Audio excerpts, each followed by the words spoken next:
Une tortue vivait en solitaire dans la savane. Sa demeure était sous un énorme tronc d'arbre couché, portant des feuilles et des bourgeons. Levée avec les premiers rayons du jour, elle travaille dans sa plantation de manioc jusqu'à la nuit. Elle semait, plantait, piochait toute la journée, ne s'arrêtant au plus fort de la chaleur que pour manger hâtivement. Les récoltes de sa plantation étaient belles et abondantes. Ainsi, malgré la famine qui sévissait dans la brousse, la tortue menait une vie paisible. Pas très loin de là vivait Koro-Soroku, la hyène. La hyène ne travaillait jamais, car elle était paresseuse. Du lever du jour au coucher du soleil, elle restait dans sa tanière à somnoler, à bâiller. Quand la famine l'assaillait, elle sortait demander à manger à ses voisins. Un jour, la hyène, qui n'avait rien mangé, alla trouver la tortue, sa voisine.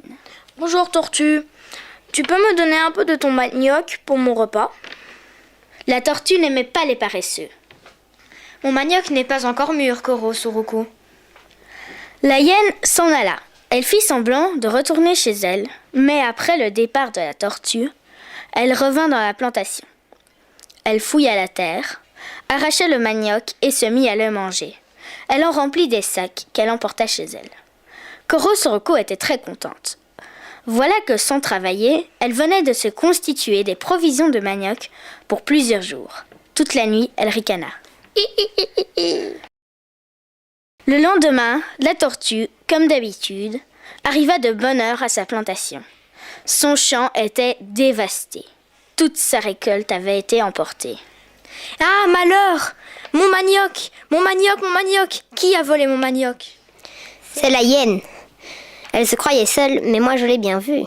« Je te remercie, je me vengerai. » Aussitôt, la tortue coupa des écorces de baobab et se mit à confectionner une longue corde. Le soir, lorsque la hyène revint à la plantation, elle aperçut la tortue. « Tu n'es pas encore rentrée chez toi ? Que fais-tu donc ? » ?»« Une corde, tu la vois bien ? Une corde, pourquoi faire ?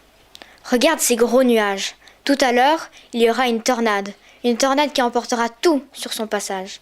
Je vais attacher à un arbre tout ce que je possède. Ensuite, je m'attacherai moi-même. » La hyène, inquiète, s'approcha de la tortue. « Que vais-je devenir ? Je n'ai pas de corde. Donne-moi un morceau. Tiens, attache-toi. » La hyène prit le bout de corde et se dirigea vers un gros palmier. Elle essaya de s'attacher elle-même, mais elle n'y arriva pas. « Tortue, mon ami, aide-moi, je t'en supplie.